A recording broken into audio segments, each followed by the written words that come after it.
Picture a monk hunched over a manuscript in a candlelit scriptorium, carefully copying ancient texts. This image is so familiar, it feels inevitable. But here's the thing. There's no logical reason monks should have been doing this at all.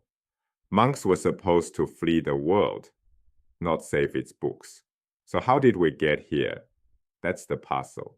The Rule of Saint Benedict, the most influential monastic rulebook ever written from the 6th century, never tells monks to preserve classical learning, not once. It assumes monks can read, yes, for a practice called Lectio divina, sacred reading of scripture. But copying Virgil or Aristotle? Nowhere in the job description. To understand this paradox, we need to understand what monasticism was and what it wasn't. Monasticism was a radical spiritual movement. Men and women renounced worldly life entirely, possessions, family, ambition, and committed themselves to prayer, poverty, obedience, and withdrawal from society. The Rule of Saint Benedict organized this withdrawal into a structured daily rhythm. Monks prayed 8 times a day. They walked with their hands. They read scripture. Every element of their life pointed toward one goal: spiritual formation, getting closer to God. That was the entire purpose, not scholarship, not preservation, not libraries. The monastery was a spiritual engine, not a university. Keep that distinction sharp, because everything that follows depends on it. Here's where it gets interesting. The more monks withdrew from the world, the more the world followed them. Their distance from worldly corruption was precisely what made their prayers seem powerful. Medieval society believed that people who had renounced everything, wealth, pleasure, power, stood closer to God than anyone else. A knight who killed on the battlefield couldn't claim spiritual purity. A merchant who profited from trade couldn't claim detachment.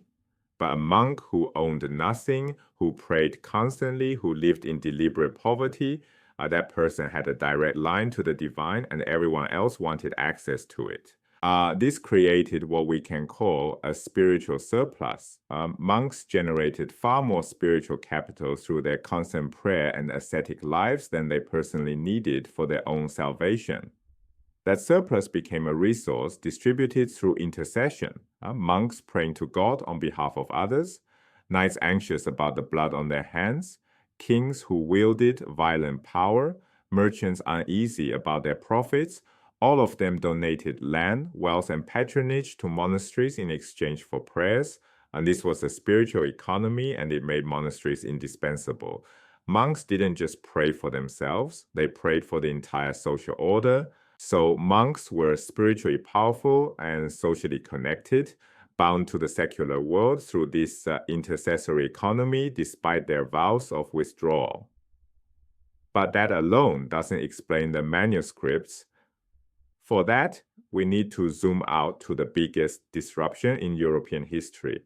The Roman Empire held together through law, bureaucracy, administrative structures, widespread literacy, and stable systems of land ownership. When Rome fell, all of that collapsed. Early medieval Europe was fragmented. Record-keeping was poor. Literacy plummeted. Political orders rose and fell in decades. Warfare was constant. The sophisticated infrastructure that had connected millions of people across a continent simply vanished. Think about what that means in practical terms, right? No centralized legal system, no reliable administration, no shared bureaucratic language binding distant regions together. The institutions that had organized daily life for centuries were gone. And into that vacuum, one institution remained standing, not because it was designed to govern, but because it was designed to endure. The church, and monasticism in particular, filled that vacuum. In a world where spiritual, military, political, and economic life were inseparable, monasteries became nodes of stability. They held land, they maintained communities across generations, they kept records, and crucially, they were literate. Kingdoms rose and fell around them, but monasteries persisted. This is where the puzzle resolves. Monks didn't set out to preserve knowledge. They never received that mission. But they were among the only people in early medieval Europe with the institutional stability, the literacy, and the continuity to do so.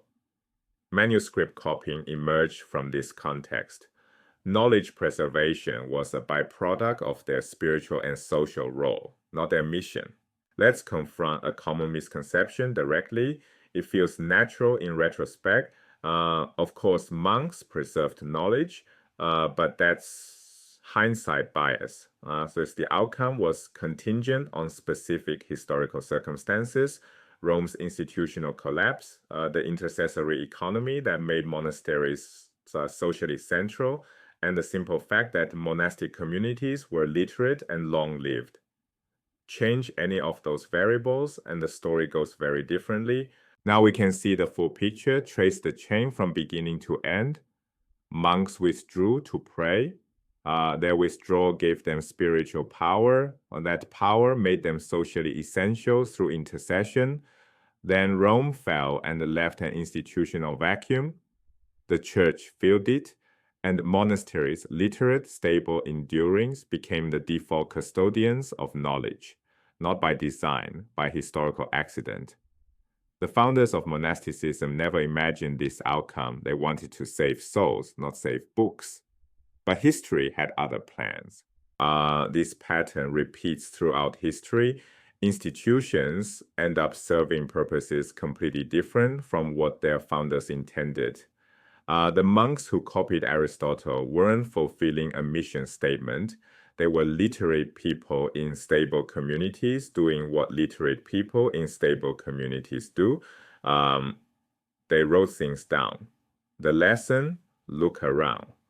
What institutions today might be accidentally preserving something future generations will consider priceless without even knowing it?